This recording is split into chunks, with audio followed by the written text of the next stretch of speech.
In this video, we're going to rate one of my favorite tech YouTubers' studio, iJustine. She makes incredible videos about Apple and different technology, and we're actually going to rate her studio in 7 different categories on a scale from 0 to 5 stars. From versatility, the set design, video gear, lighting, and even attainability and the vibe check. So let's jump into it. iJustine recently posted a video about her brand new 2023 YouTube studio, and honestly, it looks incredible. All of her videos are super high quality, but part of the thing that makes her videos engaging across multiple videos is the different sets, the different looks she can achieve all in this one studio. So category number 1, the background and set design. In this new studio, she actually has 3 different sets. She can sit behind a table where she does a top-down shot, a lot of unboxing videos there. She also has a different desk she could sit at with a neon sign with her name behind her. Very cool. And then a third look, which is actually her editing station, which she literally edits her videos at, but can also be a great place to do more tutorial or example videos. Also, if you're seeing this video, iJustine, hope you appreciate the pink background. I'm trying to stay on brand with you. Each of those 3 settings looks incredible from the different angles, and her top-down shot is one of the best. She does a lot of unboxing videos of Apple products and other tech, and that top-down shot is also another set. It's a very clean look with that wood table, and the lighting is just impeccable, which we'll get to in a second. So for set design, have to give it 5 out of 5 stars. And no, not every category will be 5 out of 5, but you'll have to wait and see. Number 2, let's talk about video and audio gear. iJustine shoots on Sony. She has a Sony A1, A7 IV, and an A7S III. And I have to say, I'm a little partial to Sony. I'm actually shooting on an A7 IV right now, but her video quality is always super crisp and looks great. And audio quality, I believe she actually uses a lapel microphone from Sennheiser. One of their top-end microphones, it's about $1,000, but her audio also sounds incredible to match that great-looking video. Also, bonus points for an awesome teleprompter setup. I've actually seen this from DSLR Video Shooter First. We actually set up a screen and teleprompter, so when you're doing a video call, or maybe recording with Riverside, you can actually look directly into the camera lens while seeing the other person on the other side of the call using that teleprompter setup. Again, video and audio gear, have to give 5 out of 5 stars. Now, when it comes to lighting in this video, iJustine got a bunch of lighting from Aperture, LED lights, accent lights, and their main key, fill, and hair lights. And of course, her lighting is awesome too, both for the top-down shot, which can be difficult to nail both the top-down shot and your A-roll shot at the same time. All of those lights are controlled by the Sidus Link app. And again, I'm a little partial because I'm using an Aperture Amaran 200X light. And if you're all in on that one brand of lighting, that Sidus Link app works great. But here in my studio, I actually have different brand lights. I have that Amaran 200X for my key light, but I actually use an Elgato Key Light Air for both my fill and hair light. So if you have different brand lighting, sometimes you can't automate it all with that one app.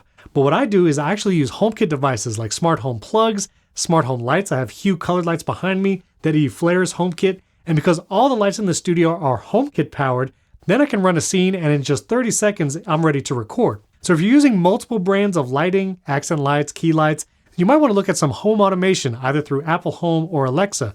But to have an entire Aperture powered studio, all controlled by the Sidus Link app, very cool. We'll give that lighting setup a 4 out of 5 stars. Category number 4, the computer gear that's actually powering the studio. There's lots of great equipment in the studio, including the Blackmagic 810 Mini Pro, Rodecaster Pro 2, and she's editing all of her video off a MacBook Pro, which is really impressive. But this MacBook Pro is actually powering a Pro Display XDR and a studio display. And I'll admit, I'm also an Apple guy, so 5 out of 5 for that computer gear. Category number 5, utility and versatility. This is a huge deal, especially if you're a solo content creator. You need to be able to record quickly, run everything yourself by one person, and if you can get different looks in the same space, huge deal. Again, iJustine has designed her studio for just that versatility and utility. Again, she has those 3 sets plus the top-down shot, and she even said in the video if she needs to operate everything by herself, totally solo, and record a video, she can do that as well. And they even focused on the details like cable management, taping down cables so you're not tripping over things. That all plays into versatility and utility long term.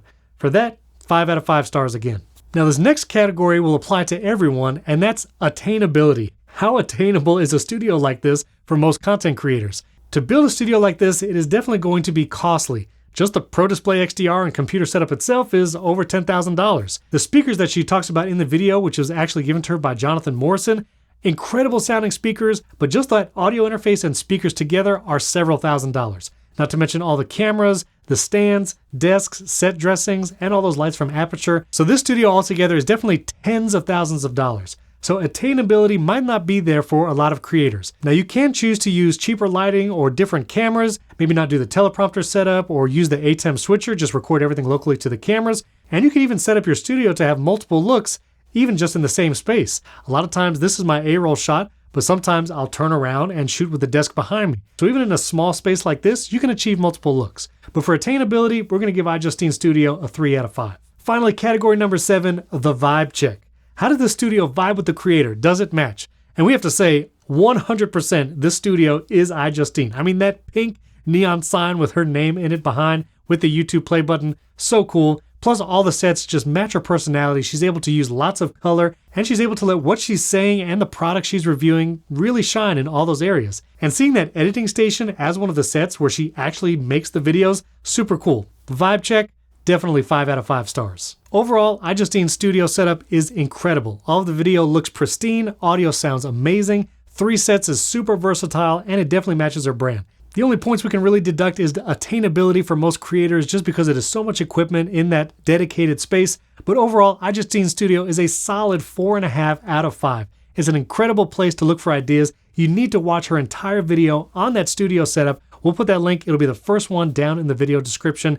And if you like this series, going through different YouTuber setups and explaining how attainable, versatile, and some of the lighting and equipment that they're using, leave a comment below. Let us know you'd like to see this in a series. And don't forget to subscribe to the Riverside channel. We can help you build that 3-point lighting setup, building a full studio in a small space like this. That video is above or in the description. Or if you just need to start out building a video podcast setup from scratch, all those video links are down in the description. And there's a video right here you should really check out. It's a good one.